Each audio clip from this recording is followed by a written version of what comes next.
Alba della seconda settimana. Eh, io e la mia sorella, a parte i nostri genitori, avevamo poco in comune, ma veramente poco. Ehm, da tutto, da personalità, dai gusti, eccetera. Ehm, come tutti i fratelli e sorelle, si litigano, no? Abbiamo avuto i nostri conflitti, però ci sono anche le cose positive. Per esempio, una frase che lei ripeteva spesso ehm, era: quello che Dio ci mostra come esempio ci serve di lezione. Questo perché, essendo giustamente molto diversa una dall'altra, diciamo che gli studi teologici lei ha fatto quando era giovane. Io, come ho detto, a me piace la matematica, la fisica, la chimica, io ero molto esatta e, e lei era quella più umana. Poi da grande io mi sono affacciata alla umanistica e riesco, assim, molte cose eu riesco adesso a comprendere meglio. Ehm, e assim, mi ha dato più sensibilità la parte umana, anche se sinceramente avrei potuto fare a meno, tutto funzionava meglio con le esate. Ma al di là di questo, perché che mi è venuto in mente?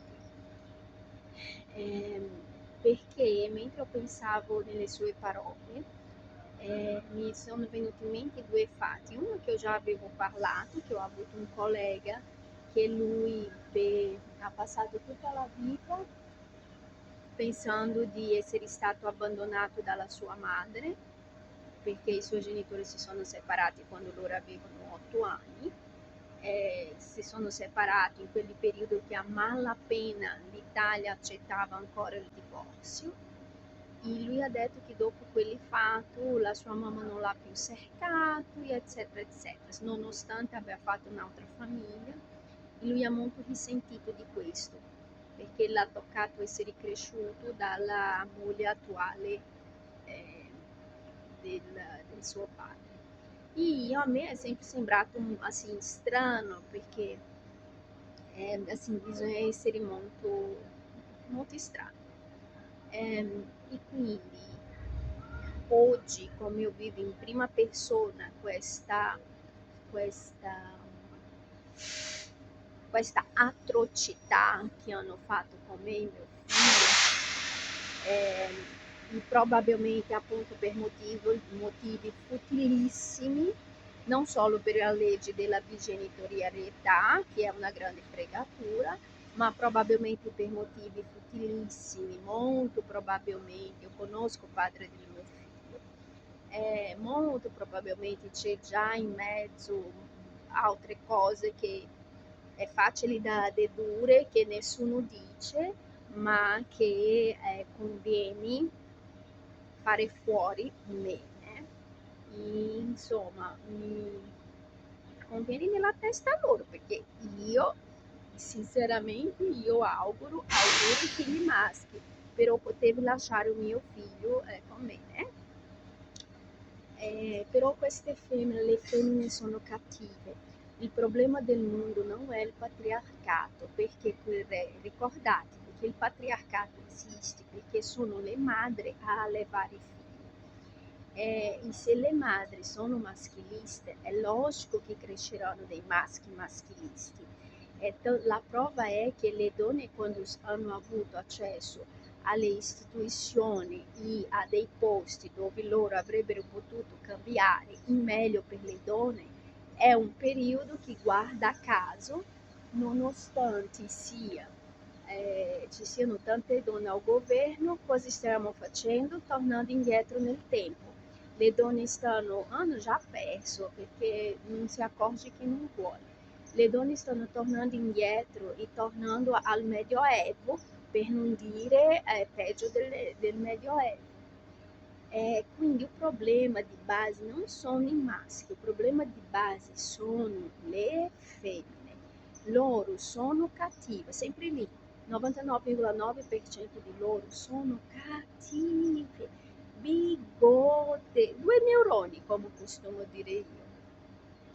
Comunque mi era venuto in mente questo perché per questa cosa la- io e mio figlio sì, lui sa che io non lo do abbandonato, però nella nostra vita, la sua vita non dipende più di quello, dipende di altre persone, e per lo più di femmina, che è la cosa peggiore.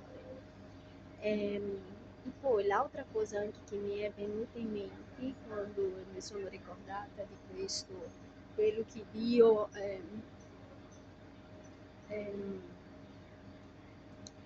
quello che Dio ti fa di esempio, ti serve di lezione, riguarda il discorso dell'aborto, i famosi pro vita. Allora, come nella vostra testa dall'umaca vi viene di difendere il pro vita, di dire a una donna, o principalmente se questa donna è ancora una ragazzina giovanissima, che per una ragione o l'altra è rimasta incinta, e non se la sente di avere questo non avete il coraggio di negare l'aborto alle donne,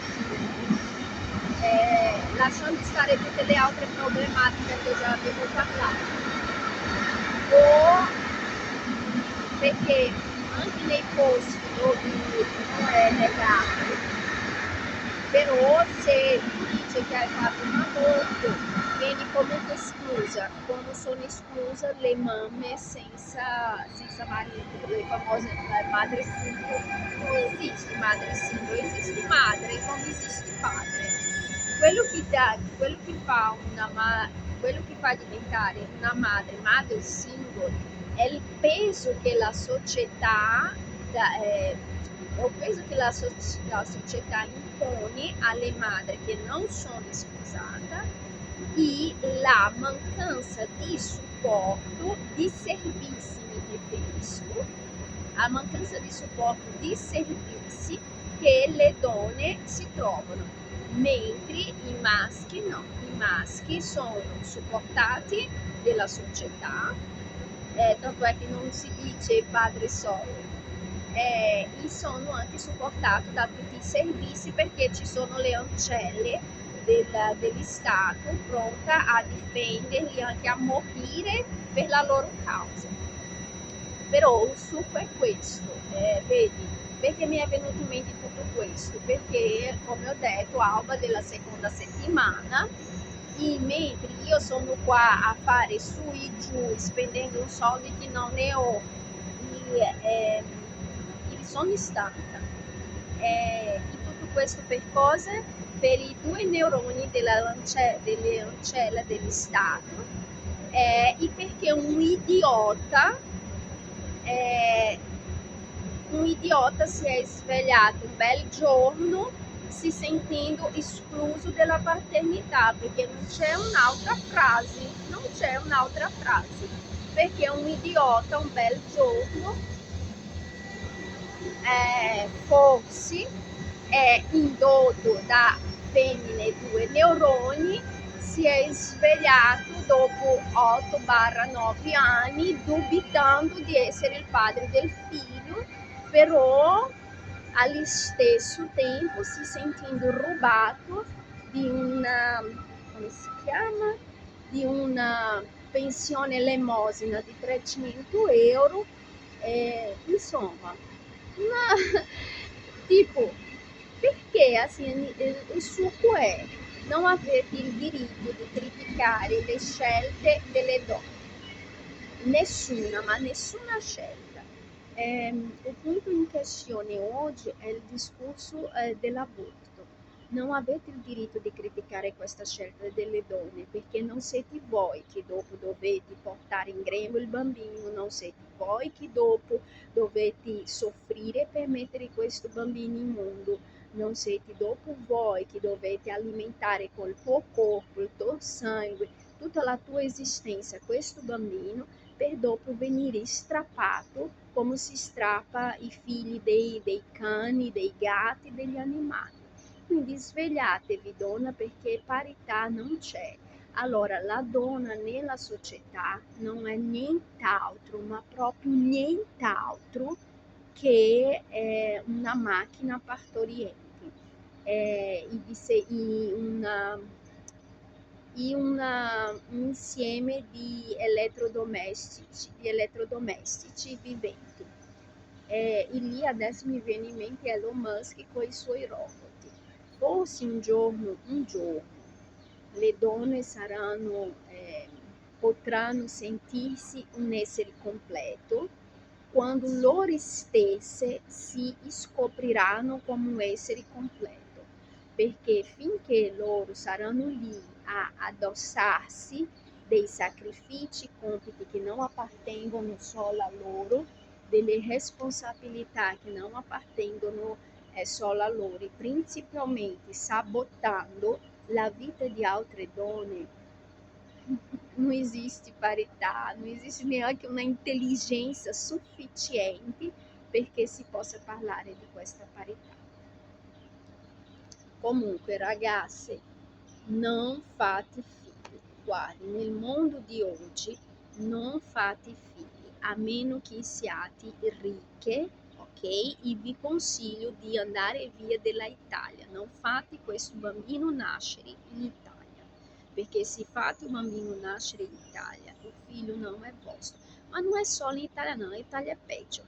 E fate figli dell'inseminazione artificiale se avete proprio voglia di fare figli, perché così il figlio è vostro. Altrimenti quella favolina che vi raccontano è una favola. Dopo l'unico modo di rimanere accanto al vostro figlio è non vedo, non odo, non parlo, e subendo, subendo, subendo. E guardi che stiamo ancora bene, perché quando arriva la Sharia, perché è matematico, hai proprio che siete fregate. Quindi, per l'amor di Dio, gioventù, non faccia figli, non cadere nella trappola, perché dopo voi siete nella stazione di domenica al mattino a, a, a dover tornare al punto di partenza quando tu eri in alto, per, perché perché sei obbligata ad agevolare la vita di un maschio. Quindi le ipotesi sono due: o tu accetti questo, o tu il tuo figlio non lo vedi più, perché è così che loro mettono. Quindi non aprite la bocca per dire che il figlio è di tutte e due, perché non è. I figli non sono della madre, il figlio non è di tutte e due. Il figlio è della legge che dice che il figlio è del padre. La madre ha il diritto di stare vicino al figlio se si sottopone a tutti il sadismo, ecco la parola, tutto il sadismo dell'apparato dello Stato.